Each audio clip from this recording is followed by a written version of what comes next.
Okay, everybody, welcome to another edition of Movie Madness. It's Dr. Earl here with Ark and I. Now, we was expecting YR to get on board for this program there, but unfortunately he's not available for the time being there. You know, so it's once again it's me and Arknoia.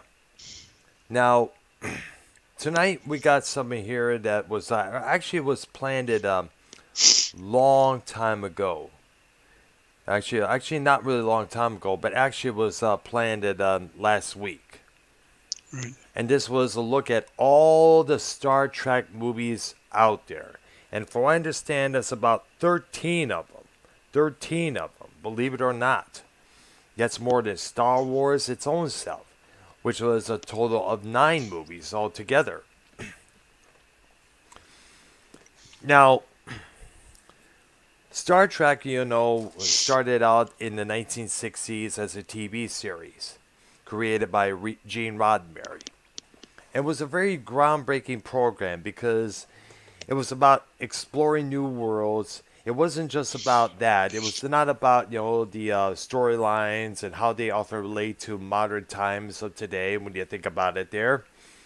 But it was basically different ethnic races coming together and working together.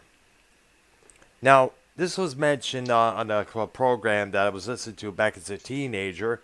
I mean, here was a Canadian, an American, a Vulcan, an African American, an Oriental man, or Asian, I should say.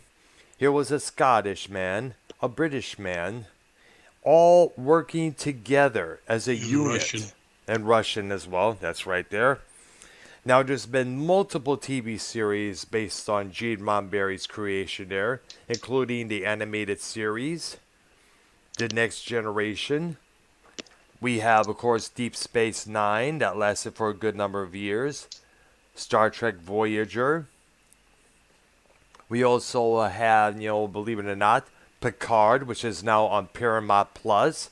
Kind of like taking place after where the Next Generation ended.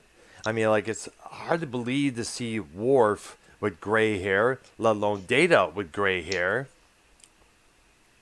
Enterprise. Enterprise, that's right. Which I understand that was supposed to take place before the original series. Right. And, of course, we cannot forget all the movies that are out there. Starting with Star Trek The Motion Picture, featuring the original cast of the original TV series. Of course, it was The Wrath of Khan, and I guess it was in 1981 or 80, if I'm correct there. 82. 82, that's right there. Now, the first one, I guess, let me look at the storylines. It doesn't really last. This is not really basically. Doesn't really. I need to find out some of the storylines of the some of the movies here, because I didn't really watch all the Star Trek movies there. I remember seeing the motion picture in the actually it was on cable television later on when we first got cable. I remember seeing the Voyage Home on cable television as well there. And I remember seeing with my nephew the J.J. Abrams revamped version there, on how actually Star Trek, basically. Oh, what's up, Casey? How you doing there? Hey, want to join the call, Casey? Let me know in the chat. By the way.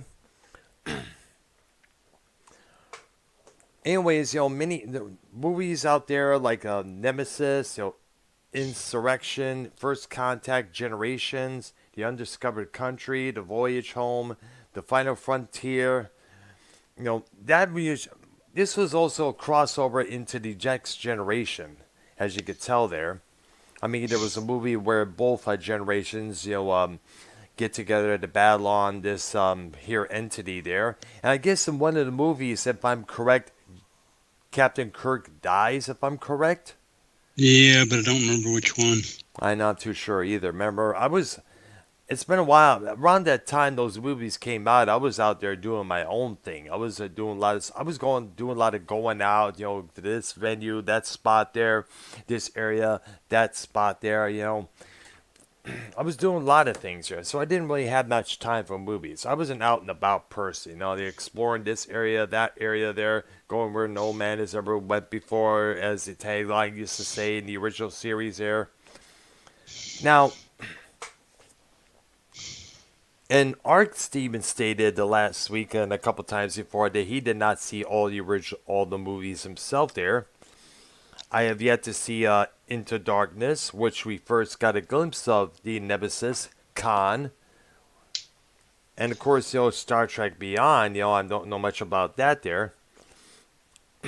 Now, I'm going to do something here from space.com, which that's the name of the page there.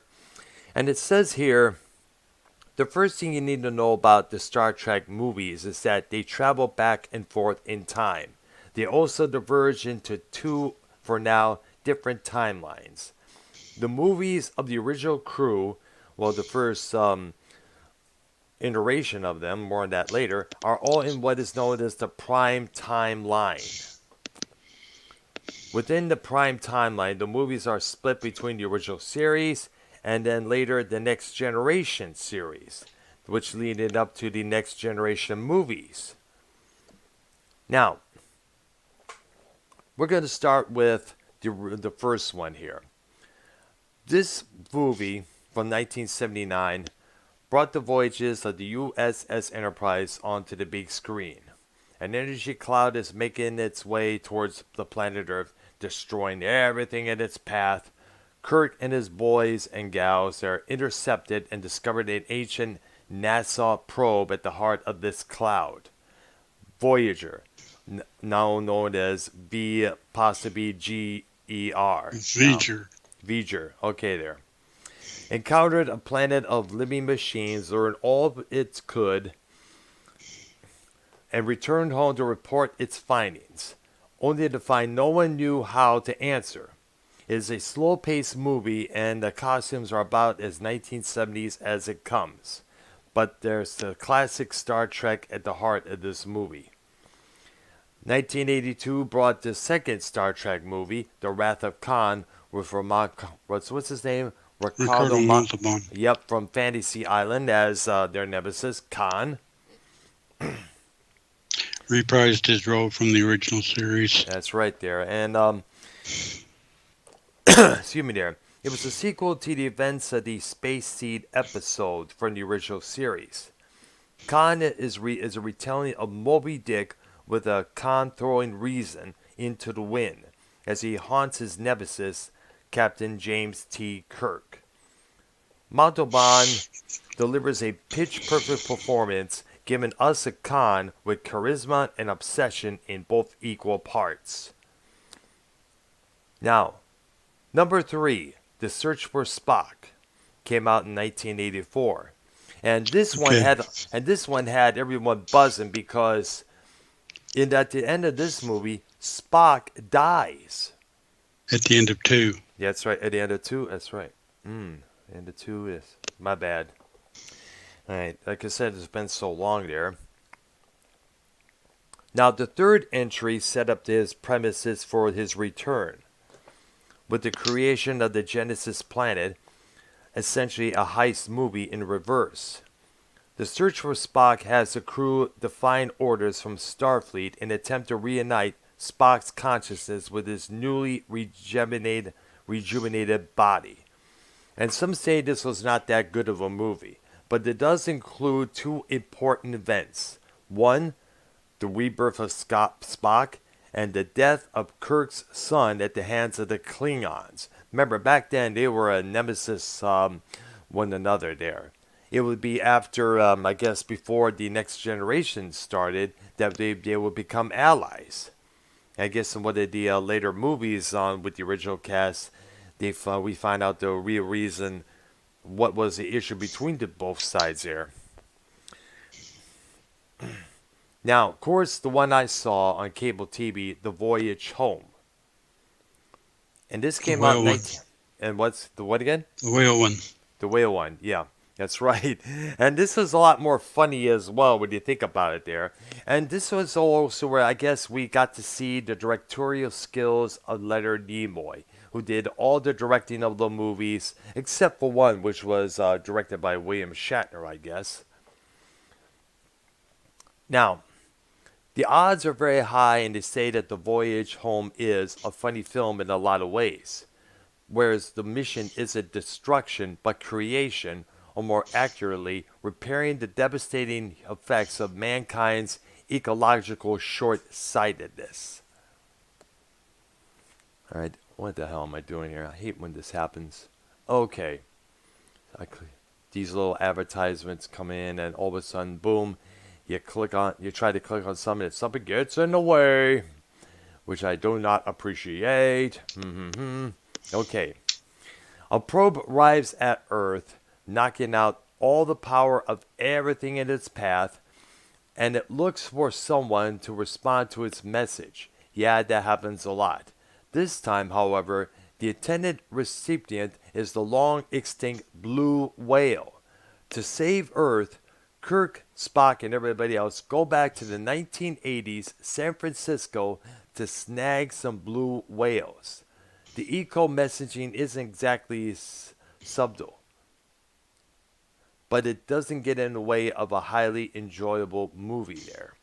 You know, I mean, imagine when you saw that, saw Spock swimming with the whales at that aquarium. You can imagine everybody's like laughing their asses off in the theater when they saw that. And the look that Kirk is given when he sees is like, what the? That was a trip and a half there. Now, 1989, Star Trek V, The Final Frontier. A writer's strike and Shatner's directorial skills, or lack of, according to this article, doomed this movie before a single scene was shot. The core plot was actually good. Spock's half-brother hijacks the Enterprise so that he can meet God, which he believes to be himself. Now, some fans of the Star Trek movie fan base have a few odd fondness for this one. It showcases the what's it called? The it's spelled C-A-M-A-R-A. Camaraderie. Camaraderie. Thank you. Kirk, Spock, and McCoy, where they left off when they're off duty. Now, 1991, we get The Undiscovered Country, Star Trek 7. Star Trek, no, what's it? Star Trek 6, my bad. Remember, these Roman numerals at times hard to understand. I'm just basically going by the basic numerals myself there. Now, this whole movie featured Christopher Plummer, who's a well-respected actor in his own right. So, this one, they certainly named The Undiscovered Country, and they don't. They have, frankly, they have highly questionable taste here, frankly. Now, it says here in the article, right, so if that Star Trek fan you've been talking with doesn't choose either Khan or Voyage Home as the best Star Trek movie ever, there's certainly a name Undiscovered Country, as Casey did in my chat here. Casey, let me know if you want me to add you to the call, man. Now, the Klingon moon of Praxis explodes, putting the entire race of Klingons at risk. The Enterprise hosts a diplomatic entourage of Klingons, much to Kirk's discomfort. Remember how the Klingons murdered the son of James T. Kirk? Well, he certainly has not forgotten that. Kirk's lingering rage makes him the perfect pansy for the murder of the Klingon Chancellor, sending him and McCoy to a prison planet and setting the stage for a war between the two sides. Christopher Plummer is perfection as a Shakespeare-quoting Klingon general with no taste for peace. Number 7 came out in 1990. Now that, you're moving out of the original. okay, yes, exactly. And that's this one with no numeral on it is just Star Trek Generations. This one features the Next Generation cast. Thus, the torch is passed from the crew of the original series to that of the Next Generation, which is, of course, Patrick Stewart, Jonathan Frakes, Brent Spindler, and the guy who I don't know the guy name who plays a Worf and such. Now, it's Michael Dorn. Michael Doran. Thank you. It's a bit of a fumble, to be honest, but they did all their best to get Kirk and Picard onto the same film and have it make sense. Malcolm McDowell, who's a well-respected, accomplished actor himself, plays a character named Soran, a scientist who will stop at nothing to control the Nexus, a giant space rainbow that exists outside of space/time. Soran lost his family when his home world was destroyed, and he wants to rejoin them, or at least an illusion of them, within this Nexus. He's not so much a villain as a tragic figure. But the Nexus makes a meeting between Kirk and Picard possible. Not all that sensible, but possible. Now, 1996 saw First Contact, with, of course, the Next Generation. Okay, not for real. If your Star Trek pal doesn't pick Khan or Voyage Home or Nevermind, queuing up the iconic two-part episode Best of Both Worlds, in which Picard is assimilated by the Borg. First Contact sees a collective traveling back in time in order to disrupt First Contact. The day Earth's first foray into space attracted the attention of the Vulcans, which is what Spock is. He's a Vulcan. A guy with pointy ears and no emotions. Kicking off the events that will eventually lead to Starfleet's victory over the Borg. Now, the Borg Queens torments Picard with visions of the past and tempts Data with humanity, going so far as to give him some human skin. Remember, he's an android. The fight between the Borg among the Enterprise is thrilling, and the work on the surface. The Pinocchio syndrome. Pinocchio, yeah, exactly. There. I'm going to add, Casey, I'm going to add you to call there if you don't mind there. Got to get you on the, here. Give me a couple of minutes here. Now, there's something like Patrick Stewart turning it up to 11 as she lashes out at the enemy that haunts his dreams. Okay, let me see if I can get the, B. Casey on the call here. 1, 2, 3, 4, 5, 6, 7, 8. Okay, I'm going to add to the guy here. Give me a couple of minutes. Casey, I'm adding you to the call. Okay, we really look forward to having new faces onto the program here, whichever it's some music or movies here. Okay. Insurrection came out in 1998 with, of course, the cast of the Next Generation here. Essentially, an episode inflated for the big screen. Insurrection is about the Federation conspiring to displace a planet's population in order to harvest the planet's unique resource, which is super healing metaphasic particles. In addition to the rejuvenating natural resource, the Baku, B-A possibly K-O, K-U, I meant to say, also have access to experimental technology, exceptional I should say, in which they shun in favor of a more simple lifestyle. Data malfunctions. The villains are Federation allies and former Bakus themselves. Picard gets to knock boots with a local. Insurrection is highly the definition of the word fine. It's about as relevant as rekindling the romance between Riker and Troll. which is spelled, which is Troy. that? Trolley. Okay, there. All Troy. right. Troy. All right, there. I see it. I thought it was, I see it. TROI, right? T-R, yes, I see. I thought it was an L at the end there, so my bad for that. But not much else, according to the article here. All right. Nemesis came out in 2002.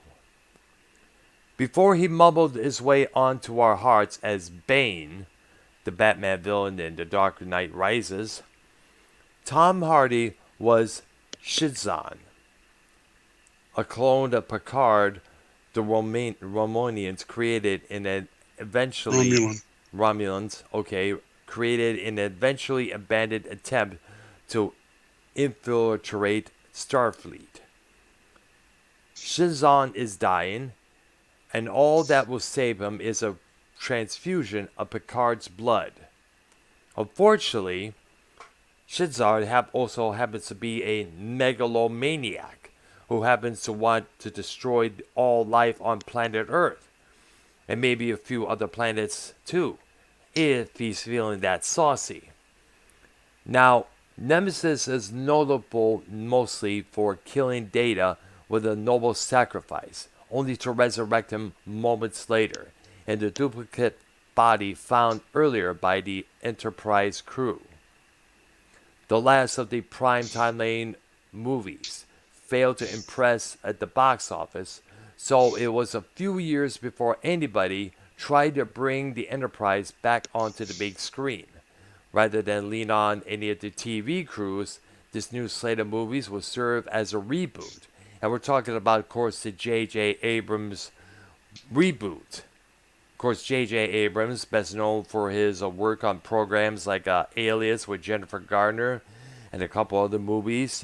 He found fame when he not only revamped Star Trek, but also directing Episode 7 and Episode 9 of Star Wars and the sequels there. Now, the reboot would welcome new audiences while honoring the longtime fans. Welcome to the Kelvin timeline. For all the ins and outs, we have the ins and outs. Now, Star Trek. The first of the J.J. Abrams reboots came out in 2009, starring Carl Urban, Chris Pine, Zachary Quinto. Back to the beginning, this movie takes us. Star Trek introduces to a young James T. Kirk, a young Spock, Bones McCoy, as they meet and join the crew of the USS Enterprise. Though the pilot is a relatively straightforward affair of a Romanian named Nero trying to destroy the Earth. His anger is born out of grief, and what matters most is how it came to be.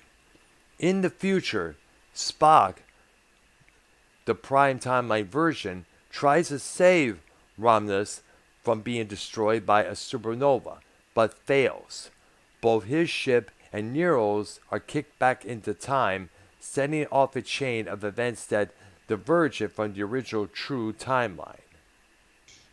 The name Kelvin, spelled Kelvin, refers to the USS Kelvin, the ship heroically captained by Kirk's father, which unfortunately was destroyed in the opening moments of the movie.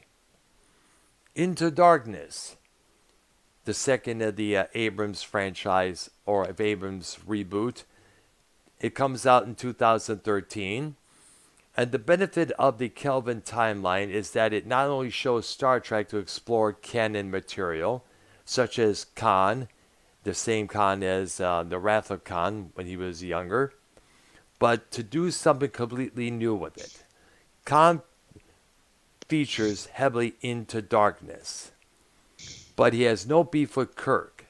Instead, a Starfleet admiral is threatening the lives of Khan's crew, forcing them to craft weapons of mass destruction.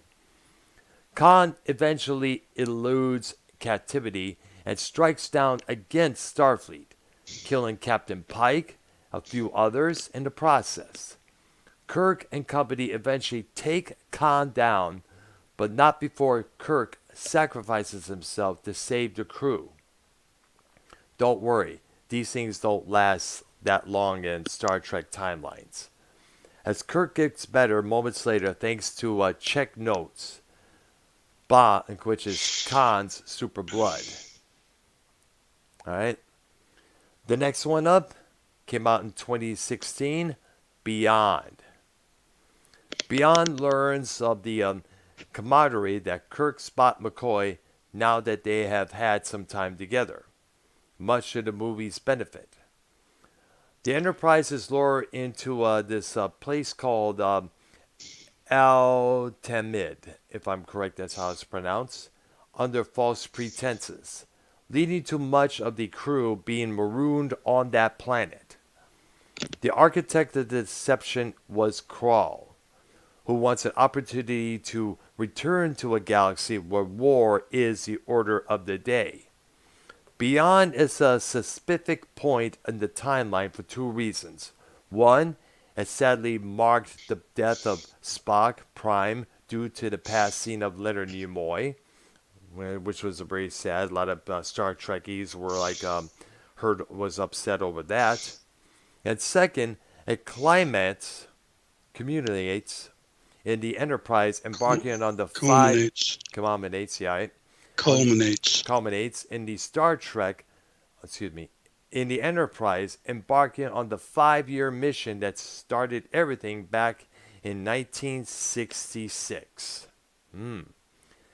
If you cannot be bothered remembering the two different orders of the Star Trek movie, well, I've got good news for you, according to the article which I'm reading this from. Now, the release order is identical to the order that we have shown above, accounting the Kelvin timeline in its own entity anyways there. Now, the full run of these movies currently tops out at 13 entries. The fate of the 14th was hidden within a nebula, which is spelled Nebula. Nebula, thank you. Of conflicting information. Star Trek 4 was slated for December 2022. Was slated for December of this year, 2023. But given that filming has yet to even begin as of July of last year, it seems inevitable that that date may change. Back in 2022, in the February of that year, Paramount that the principal cast will be returning for a fourth installment of the Kelvin timeline, a claim quickly disputed by the agents of those actors, which is very awkward. Soon after, Chris Pine eventually signed on the dotted line, and the shipmates reached their own agreements. As of right now, Pine as Captain Kirk, Zachary Quintanillo as Spock, and Bones McCoy, played by Carl Urban, assuming that he can make a work around the filming of his other series, The Boys, which is on one of the streaming services. I guess it's Netflix or something like that. Simon Pegg is back as Scotty. Zoe Saldana returns as Uhura. What's her pronounced name again? My bad. Uhura. Okay, there. No, Uhura. Uhura. Thank you very much. I have trouble pronouncing certain names there, believe it or not, let alone alien names. And of course, John Cho as Zulu are all ready to beam up and get filming. Sadly, this will be the first time of the Kelvin franchise not to feature Anton Yelchin as Chekhov, because he died. Chekhov, because he unfortunately, the actor who played him died in an accident in his home in 2016. And so it's certainly unclear if Chekhov will be recast by a different individual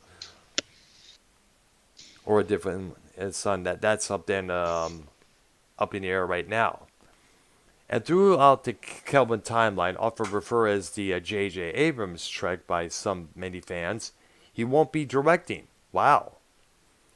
This one is going to be directed by Matt Shackman, and that will take on that responsibility, leaving Abrams to just produce this movie. As for what it will be about, that's anybody's guess. But Chris Pine told Deadline magazine that he hopes this one would be a smaller story that appeals to the core Trek audience. He said, quote, "Let's make the movie for the people who love this group of people that love the story and that love, of course, Star Trek. Let's make it for them, and then if people want to come to the party, great." Now, this is a strategy that makes sense. The disappointment with recent Star Trek films, according to this article, is that there hasn't been their content as so much as their box office. A Trek film with smaller scope and a budget would almost certainly have a higher profit margin while also resonating with the fan base. And with the new announcements coming from San Diego's Comic Con from 2022, which I obviously when this article came out, it seems that we'll have to wait for any more insight into this next Trek film. But still, recent comments from Paramount CEO Brian Robbins have us cautiously optimistic. He stated that, quote, "We're deep into Star Trek 4 with J.J. Abrams, and it feels like we're getting close to the starting line and excited about where we're going creativity." He's mentioned that to Variety magazine there. Now, this is going to be, now, you got to give the creativity part credit for Star Trek. Now, unlike Star Wars, Star Trek didn't really fall into that abyss that was, of course, Disney. Because a lot of people are saying that George Lucas was wrong to sell Star Wars, his creation, his money-making franchise to Disney in order to mess it up like they did. I mean, you look at every poll on YouTube, because they have these now occasionally there. They say, should George Lucas buy back his Star Wars franchise from Disney? Arousing massive amounts of people voted yes, while a small-ass percentage say no. Now, Star Trek has yet to fall into the, I guess what it's called, the PC, politically correct, the wokeness that Star Wars had fallen into, which is a good thing because, I stated many times in our Star Wars edition of Movie Madness that there were a lot of things in the sequels that I was not keen on. But, all I can really say, is that I just hope it doesn't fall into that woke culture that, that so many other entertainment companies have been falling into, including Disney itself. And Disney itself is getting a lot of heat for accepting some of this. Like for example, in the live-action version of Beauty and the Beast, there's a gay couple riding on horseback. We had a black Ariel in the live version of the Little Mermaid. And a lot of people are saying, we don't. Let's keep this woke crap out of Star Trek. Thank goodness. Let's not have that happen to this. Let's not disgrace Gene Roddenberry the way Disney disgraced George Lucas.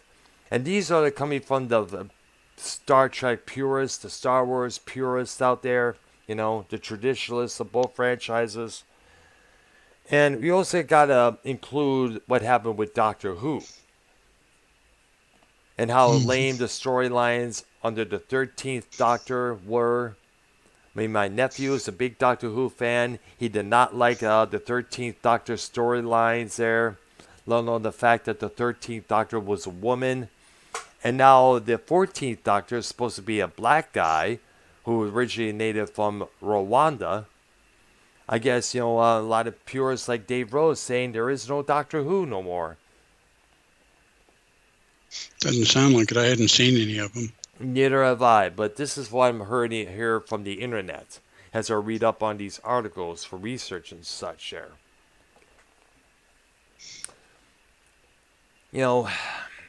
Still, let's talk a little bit about your favorite moments of the movies, if the ones you saw, Ark. Well, I saw all of the first 6, 3 of the Next Generation ones, and there were a lot of things that were memorable, a lot of things that were, but by and large, I enjoyed all 6, all the original ones for the most part. And the 3 generation ones I saw were good too, in their own way. I think one of my favorite moments that I can recall off the top of my head was in the Wrath of Khan. The Klingon guy, leader, whatever, was Christopher Lloyd. That's right. Which was interesting because I can just picture in my mind him calling and says, "Hey, Kirk, you got the Genesis Project? Okie dokie," in his best Reverend Jim voice. I see there. Interesting. Now, Christopher Lloyd will later go on to play Doc Brown in the Back to the Future franchise with Michael J. Fox. And I guess he did other movie projects as well there. Wasn't he part of the TV show Taxi just as well there? Yeah, that's why I referenced Reverend Jim. Okay, there, I see. He was Reverend Jim in Taxi. I see there. A very memorable creation that's there. Yeah. He was something else. Now, very enjoyable.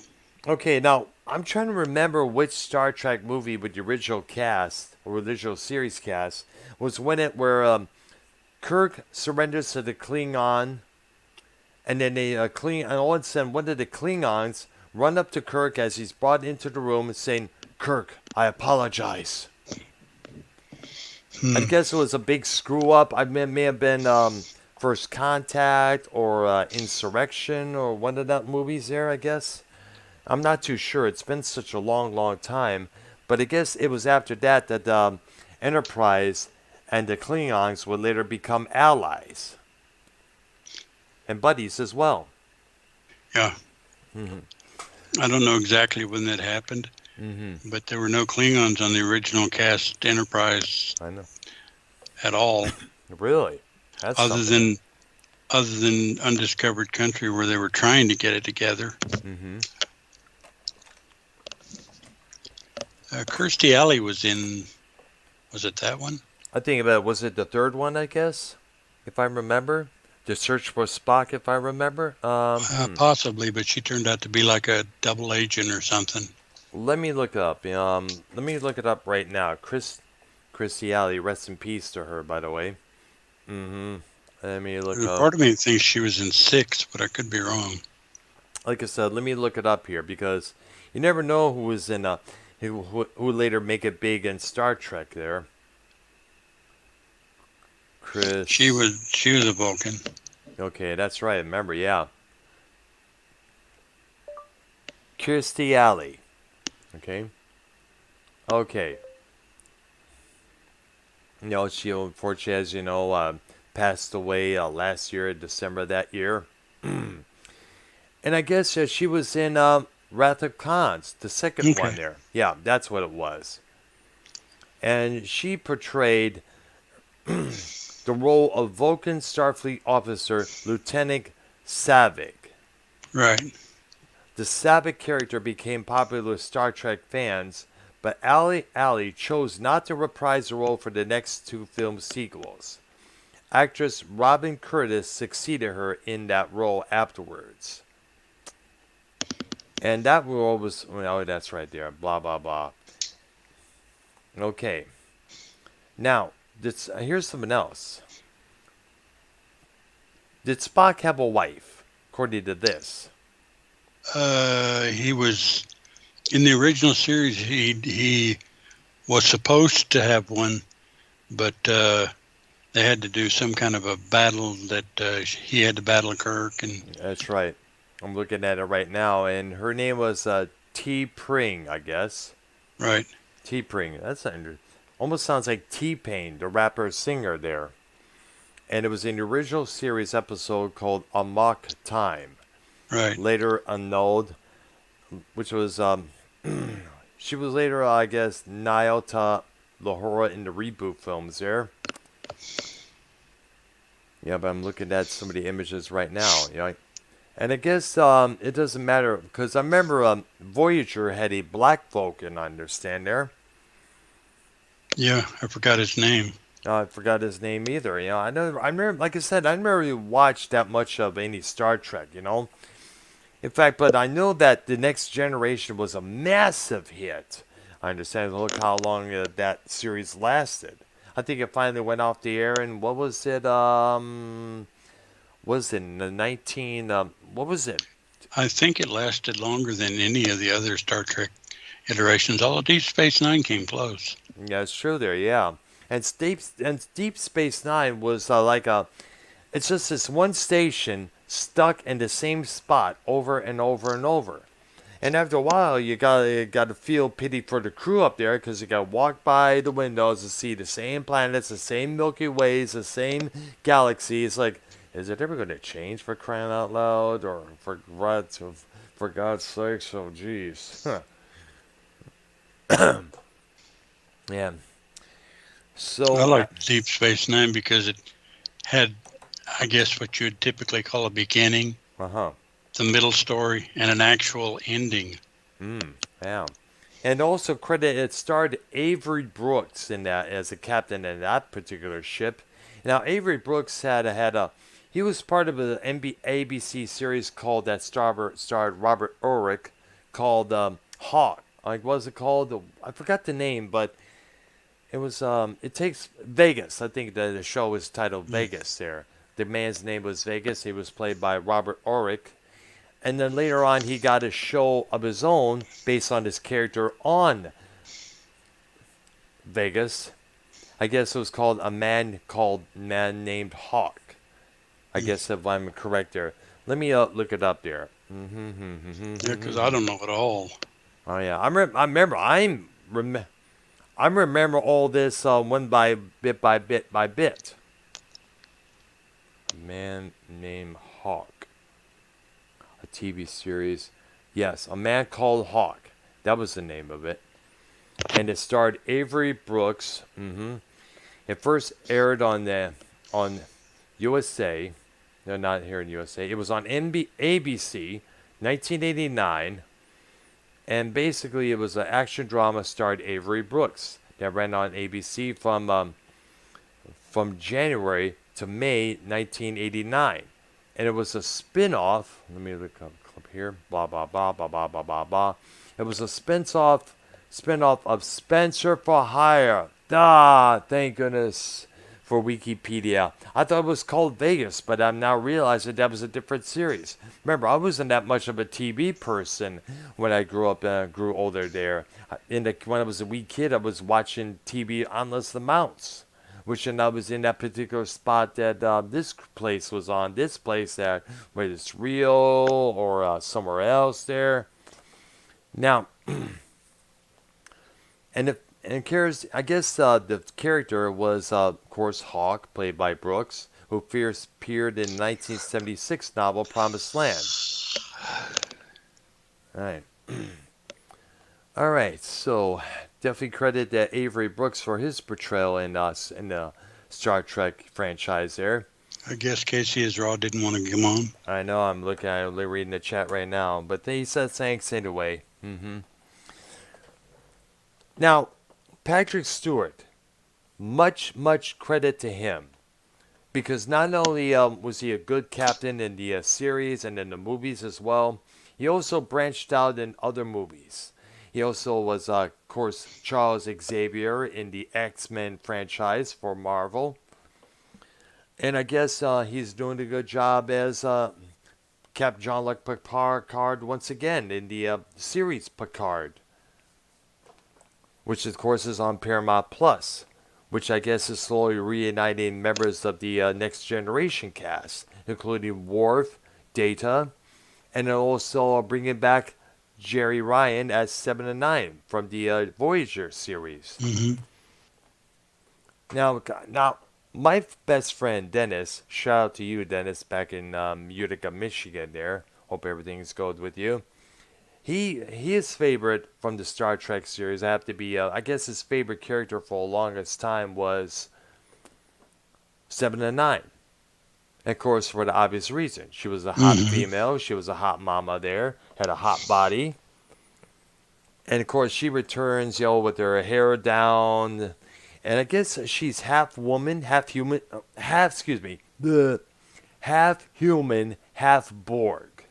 If I Yeah. understand there. Now, what is the Borg? Is it like Well, basically, cyborgs? Go ahead. basically the Borg is machines that incorporate humans into their technology, I guess you might say. So they And like they assimilate humans into their structure so that the humans are human and part machine. like a Or cyborg. yeah. I see there.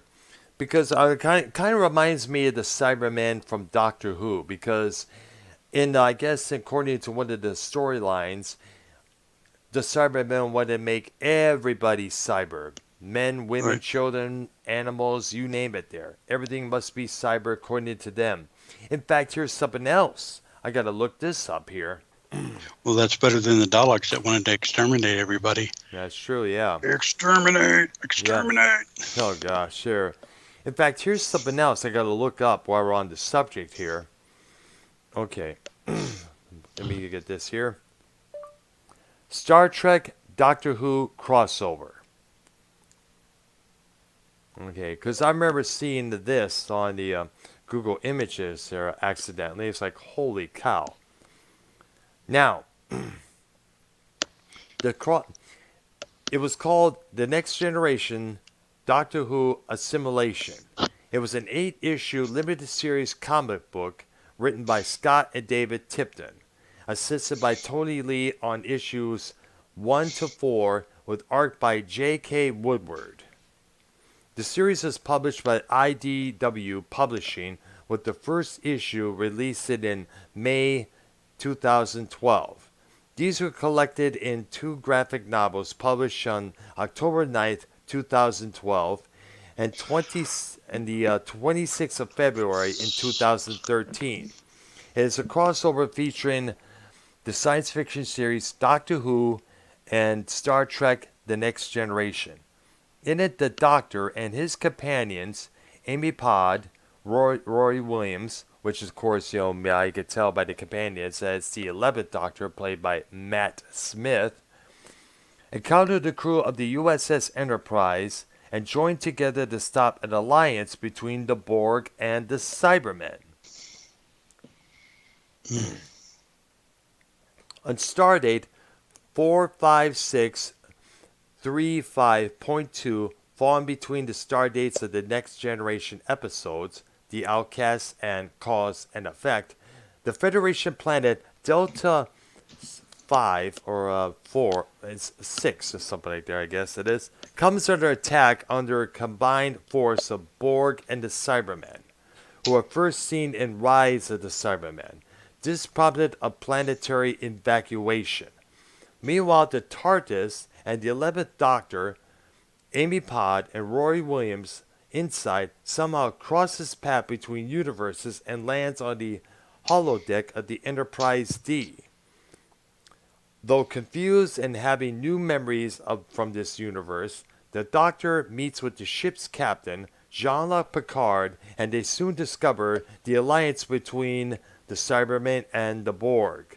However, the Cybermen quickly turn against the Borg, prompting the Borg to ask Picard for assistance, which he reluctantly agrees to do. Among the new memories the Doctor recalls is how his 4th incarnation encountered an earlier generation of Cybermen alongside James T. Kirk and his Enterprise crew, including Spock. The Enterprise crew begins work on adding gold to its weapons, since it is very effective against Cybermen. while the TARDIS goes back in time to retrieve a vital piece of Borg technology that had been lost to the Cybermen, a strike force led by the Doctor and Picard then infiltrates the Cybermen's main vessel. With the help of the Enterprise's gold-enhanced weapons to defeat the Cybermen. The Doctor and his companions return to their own universe aboard the TARDIS, while the Borg, no, it's not I can't. it's I spelled, don't see the word, so okay, there, it's spelled Intrigune, intrigued. intrigued by the Doctor, decide to investigate time travel. Okay. All right, which is pretty interesting there because if you're a big fan of crossovers, then this is going to be an interesting one for you. That's for sure.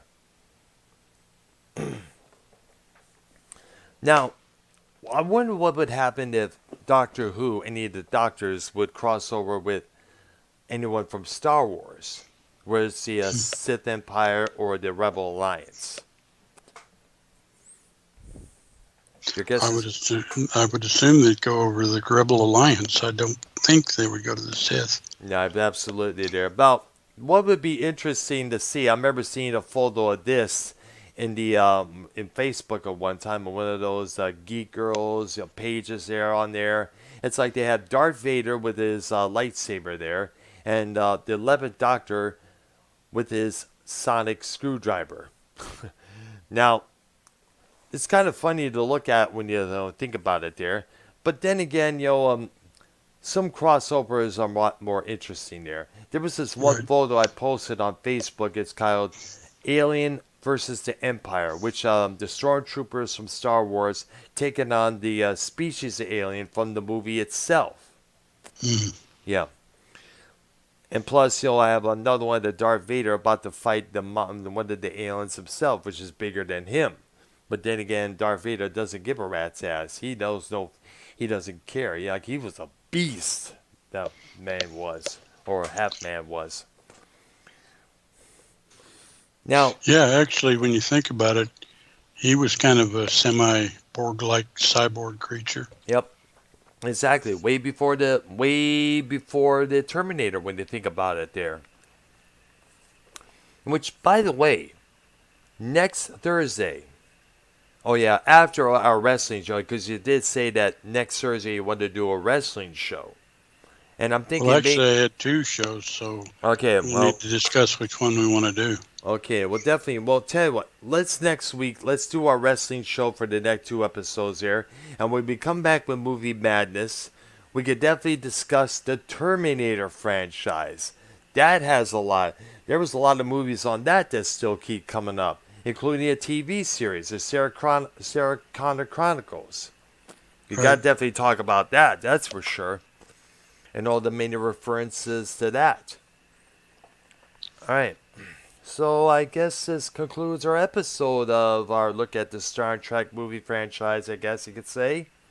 Right. And we'll be back Wednesday with Music Maniacs. Further look at the 80s. Yeah, and YR as well. And you know what? I'm going to DM Keith on Skype here. Going to see how the guy is doing, if he's all right and everything else there. If he has decided to give our show the heave-ho and move on with his life there, we do not know. Okay, and Casey, if you're still in the chat, you show up next Thursday. The topic will be pro wrestling. Let's see. Yeah, let's make it the favorite storylines and least favorite storylines. Yeah, and least and best gimmicks there just as well there. And you know what? Yeah. I'm going to DM Sean's View Entertainment. I'm going to look for him on Twitter, and I'm going to find. I think I have him on Skype just as well there, and I'm going to try to get a hold of the guy there. Definitely see he wants to participate. Credit to Sean Sue for giving me good acknowledgement, making me a mod in his chat there. All right, so once again, we'll be returning the next Wednesday with Music Maniacs. And Thursday night, we'll do our wrestling talk there. All right? So, for Ark and myself, enjoy the rest of your We'll Thursday see evening. everybody then. All right, there. You guys have a good one. And don't forget to subscribe to Ark's Patreon. Go to patreon.com/Arknolia. Sign up for whichever tier suits you perfectly. And believe me, you will not be disappointed. There'll be tons and tons and tons of content out there. And also like and subscribe to his channel as well here on YouTube. And also subscribe to my channel and hit that notification bell just as well there. And we'll see you guys later on. All right? Bye-bye. Alrighty.